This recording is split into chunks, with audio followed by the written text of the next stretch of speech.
Hello everyone, स्वागत है आप सभी का आपके अपने ही यूट्यूब चैनल शिक्षा मंथन बाय विकास सर पर। दोस्त, आप सभी जानते हैं, आप सभी को पता है कि मैं अपने चैनल पर यानी कि शिक्षा मंथन बाय विकास सर पर इंग्लिश रिलेटेड वीडियो को डालता हूं, जो मैं आज फिर से एक नई स्टोरी को लेकर आया हूं। इस स्टोरी के माध्यम से मैं आप सभी को इंग्लिश के ग्रामर रूल्स को, वोकैब को तथा इंग्लिश प्रोनाउंसिएशंस को बहुत अच्छे तरीके से बताऊंगा। तो आप सभी इस वीडियो को लास्ट तक जरूर देखिए।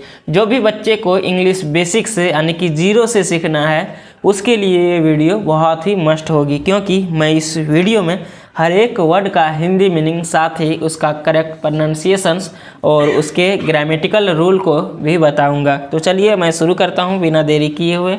ये वीडियो मैं पीछे बना रहा था, लेकिन कोई कारणवश वीडियो कट गया था, तो फिर से शुरू से बना रहा हूँ। देखिए क्या लिखा हुआ है। स्टोरी का टाइटल सबसे पहले देखते हैं, उसके बाद स्टोरी को रीड करेंगे। देखिए टाइटल क्या लिखा हुआ है।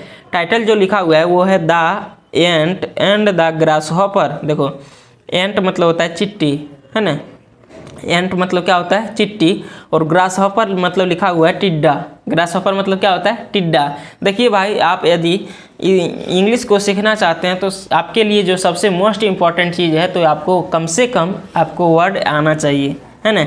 तो वर्ड आपको यदि कोई इसमें नया लगे तो आप उसे कॉपी में ज़रूर से नोट कीजिएगा, ताकि आपको आगे वर्ड मिले तो फिर आपको उसमें हिचकिचाना ना पड़े, उसमें इधर उधर करना ना पड़े। तो चलिए क्या लिखा हुआ है, स्टोरी का टाइटल देखते हैं। टाइटल जो लिखा हुआ है the ant and the grasshopper. देखो, एंट मतलब चिट्टी और ग्रासहॉपर मतलब टिड्डा।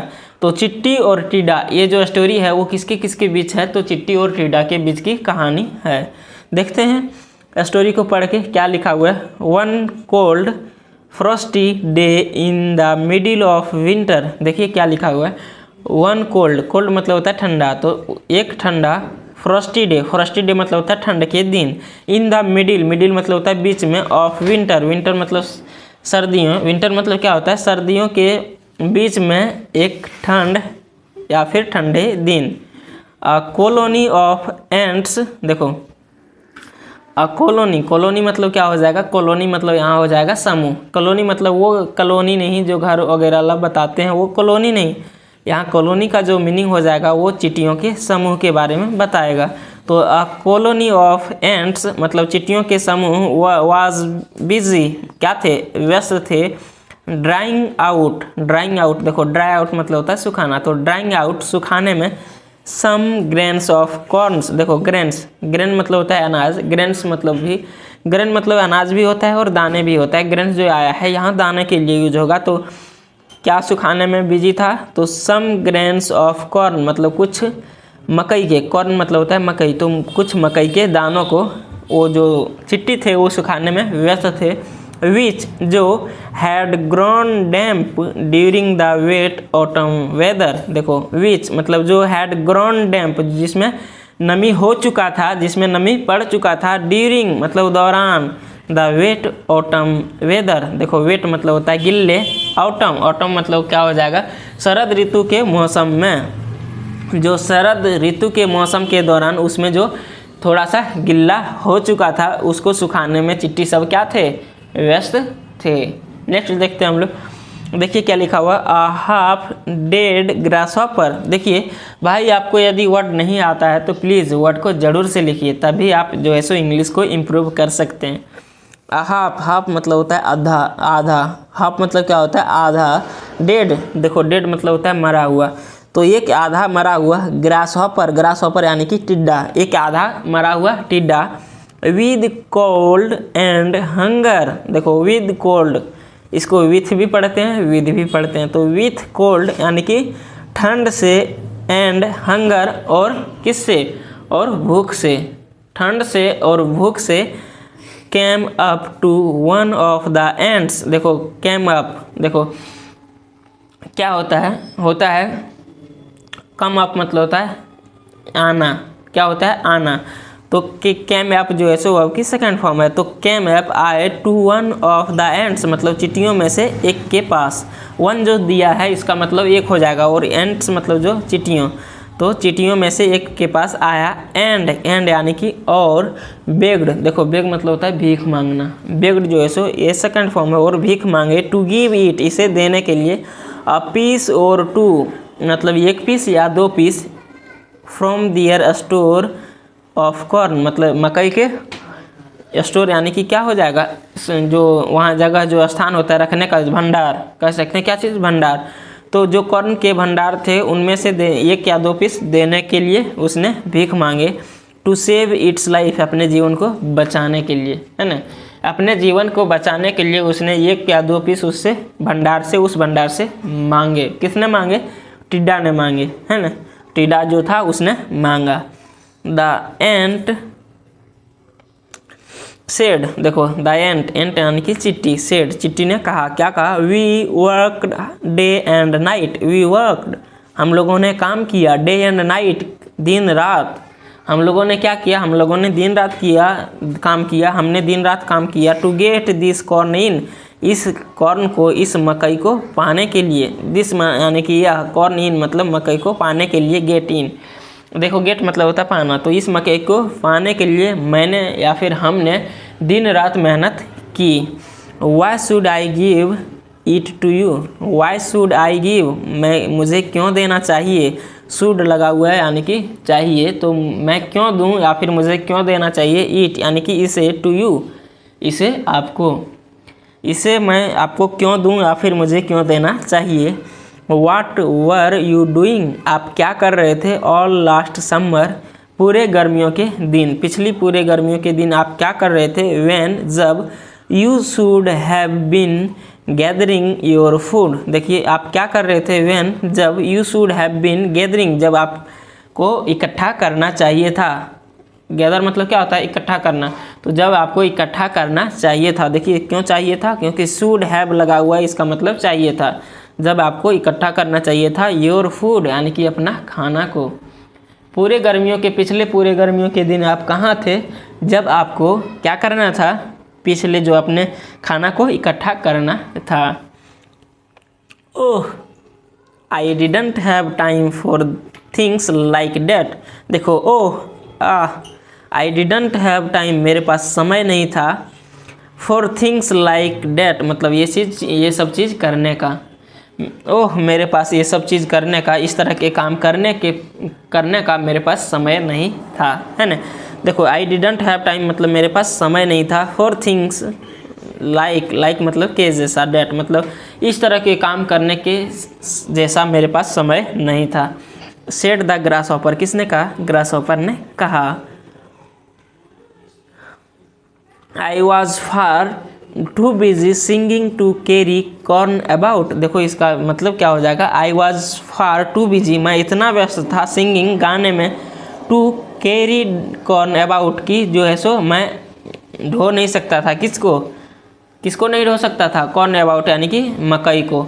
देखो ये जो आपको सेंटेंस देखने को भी मिल रहा है ये रिमूव टू मिल रहा है, देखो टू यहाँ है यहाँ भी टू है, ही आई वाज मैं था, टू बिजी मतलब इतना व्यस्त, सिंगिंग गाने में, टू कैरी कॉर्न अबाउट की जो है सो मकई को ढो नहीं सकता था, है ना।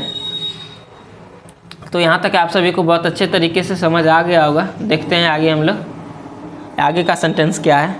द एंट लाफ्ड अनकाइंडली, देखो क्या लिखा हुआ है, द एंट मतलब जो एंट नहीं, एंट मतलब हो जाएगा चाची, एंट द एंट लाफ्ड जो चिट्टी थी वो हंसी, अनकाइंडली मतलब बेरहमी से या फिर कह सकते हैं क्रूरता से, जो चिट्टी थी वो क्रूरता से हंसी। इन दैट केस इस केस में, इस स्थिति में, यू कैन सिंग आप गा सकते हैं, ऑल विंटर मतलब पूरी सर्दियों में, as far as I am concerned, देखो as far as I am concerned का मतलब एक फ्रेज होता है जिसका मतलब क्या हो जाएगा, इसका मतलब होगा मुझे कोई आपत्ति नहीं था या फिर नहीं है। देखो क्या एम लगा हुआ है इसीलिए है, तो इन दैट केस मतलब इस स्थिति में, you can sing all winter आप पूरे विंटर में इस स्थिति में गा सकते हैं, तो as far as I am concerned तो मुझे कोई आपत्ति नहीं है इससे। ही सेड उसने कहा, एंड विदाउट अनदर वर्ड और बिना दूसरे वर्ड के और बिना दूसरे शब्द के ही turn back to his work, और वह अपने काम में लग गया। कौन? चिट्ठी। इतना कहकर जो आपको जो आप जो है सो उस केस में आप पूरे ठंड तक गा सकते हैं, तो मुझे इससे कोई आपत्ति नहीं है। ही सेड, उसने कहा है, एंड विदाउट अनदर वर्ड, और बिना शब्द के ही turned back to his work, और वह वापस क्या हुआ? टर्न बैक मतलब वापस अपने काम में लग गए। हिज वर्क यानी कि अपने काम में लग गए। कौन? सब चिट्ठी लोग, है ना। अब मोरल देख लेते हैं। मोरल यानी कि शिक्षा। इस कहानी को देखने के बाद हम लोगों को इस कहानी से क्या सीख मिला, तो देखिए क्या लिखा हुआ। We should always be prepared for our future. देखो क्या लिखा हुआ। We should always be prepared, हम लोगों को हमेशा क्या होना चाहिए? तैयार होना चाहिए, तैयार रहना चाहिए। फॉर आवर फ्यूचर, अपने भविष्य के लिए।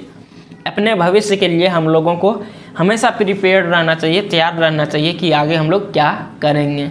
तो दोस्त, ये स्टोरी बहुत अच्छी थी। इस स्टोरी से हम लोगों को बहुत अच्छा सीख मिला कि यदि हम लोगों को भी कुछ करना है तो उसके लिए प्लान की ज़रूरत होती है। हम लोगों को प्लान बनाना होता है। यदि भी कोई भी काम करना है तो उसके लिए क्या करना होता है? प्लान बनाना होता है। कैसे? यदि जैसे मैं अभी एक यूट्यूब चैनल बनाया हूँ, तो मैं उसमें प्लान किया कि पहले यूट्यूब चैनल बनाऊँगा, उसमें जो है सो स्टूडेंट्स को इंग्लिश बताऊँगा, बहुत अच्छे से बताऊँगा, ताकि सभी लोग इंग्लिश को सीख सके, है ना। तो ये मैंने पहले क्या किया? प्लान बनाया। इसके बाद मैंने पढ़ाना चालू किया। इसी प्रकार से आप प्लान बनाए होंगे कि यूट्यूब में हम ढूंढेंगे, खोजेंगे कि फ्री में कौन सर पढ़ाते हैं, इंग्लिश जो है बहुत अच्छे तरीके से पढ़ाते हैं। तो ये आप ढूंढ रहे होंगे, पहले प्लान बनाए होंगे, पहले माइंड में सोचे होंगे, उसके बाद आप यूट्यूब चला रहे होंगे, तो यूट्यूब में खोजे होंगे, वीडियो ढूंढे होंगे, तो आपको वीडियो मिला होगा। और मैं रेगुलर आधा से 1 घंटा जो है सो इंग्लिश जो है सो स्टोरी को देखूंगा, इंग्लिश सीखूंगा, इंग्लिश का वर्ड लर्न करूंगा, और उसके बाद इंग्लिश को बोलना सीखूंगा, इंग्लिश को पढ़ना सीखूंगा, इंग्लिश के मैं पूरा हर चीज़ सीखूंगा। तो आप ज़रूर से प्लान बनाए होंगे, तभी आप इस वीडियो को देख रहे होंगे। और नहीं बनाए होंगे तो मैं आपसे आग्रह करता हूं कि आप यदि अपने लाइफ को लेकर, अपने भविष्य को लेकर कुछ नहीं सोचते हैं तो आप सोचिए। जब आप सोचेंगे उसके बाद आप कुछ कर सकते हैं। यदि आप नहीं सोचेंगे तो आप कुछ कर नहीं सकते हैं। जो भी करने का मन है उसके बारे में आप सोचिए, आगे देखिए कि आगे क्या करेंगे, आगे कैसा करना होगा, क्या करना होगा, अभी क्या करना होगा उसके लिए, ताकि मेरा फ्यूचर जो है, मेरा भविष्य जो है वो आगे अच्छा हो, है ना। तो दोस्त, इस स्टोरी से बहुत अच्छी सीख मिली कि कोई भी चीज़ करने से पहले यदि कुछ करते हैं तो उसके बारे में सोचेंगे, उसके फ्यूचर को सोचेंगे, और हमेशा कोई भी प्लान बनाते हैं तो अभी बनाते हैं और अभी से लेकर अपने फ्यूचर तक उस प्लान को कंटिन्यू रखेंगे। तो दोस्त, इस स्टोरी से बहुत अच्छी सीख मिली हम लोगों को। और यदि ये स्टोरी आप सभी को मज़ा आया होगा, अच्छा लगा होगा, तो प्लीज़ लाइक ज़रूर से कीजिएगा, ताकि मैं जो हूँ मुझे पता चले कि ये जो स्टोरी है आप सभी को बहुत अच्छा लगा। और दोस्तों के साथ ज़रूर शेयर कीजिएगा, ताकि आप जो है सो दोस्त से कन्वर्सेशन कर सके इंग्लिश में, और इंग्लिश को अच्छे तरीके से मजबूत कर सके। तो चलिए हम लोग मिलेंगे फिर नेक्स्ट वीडियो में। तब तक के लिए जय हिंद। अपना ख्याल रखिए, अच्छे से पढ़िए।